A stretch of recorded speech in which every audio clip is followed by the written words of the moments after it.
Noriu parodyti 3 labai lengvus būdus, kaip ištarti garsą š be didelių labai pastangų.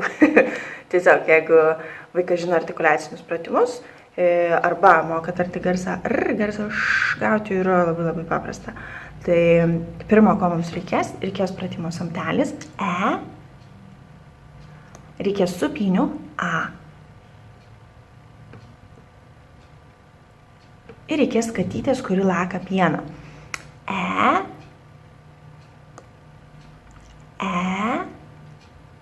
Ir sukandam dantis. Dar gali praversti pratimas laivelis, bet nebūtinai, bet parodau. Šypsenytė, liežuvis aukštai. Ir vėjas pučia, kad laivas plauktų.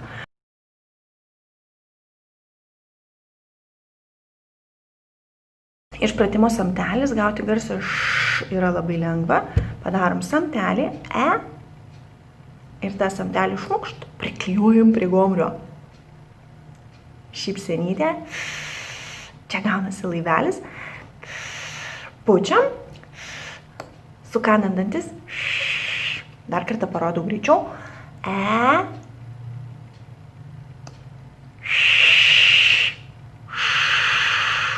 Dar.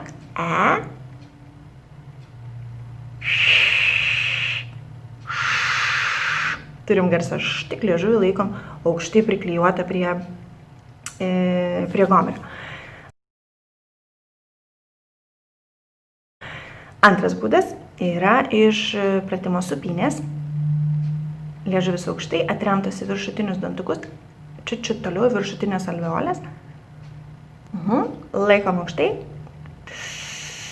Ir pučiam į liežuvio galiuką, bet nepaleidžiam liežuvio.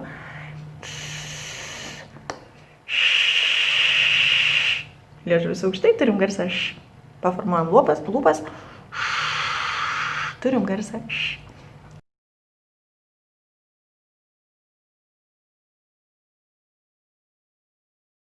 Ir trečias būdas, superinis būdas, jeigu turim garsą r, garsą š gauti yra taip paprasta, kaip 1, 2, 3. Tai parodau. Paprašom vaiko, kaip pūsti garsą r, kaip jisai pučia. Svarbu, kad būtų be balso. Balsą išjungiam, nėra balso.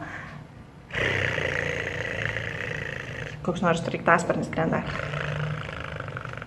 Aha, skrenda, išjungiam balsą ir dabar su šypsena truputį atkandam dantukus, kad matytumėm, ką daro liežuvis. Aha, juda. O jeigu pūsim čiut silpniau,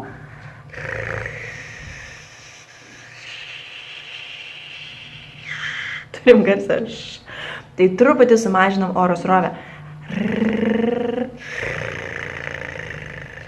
Mažėja vėjas.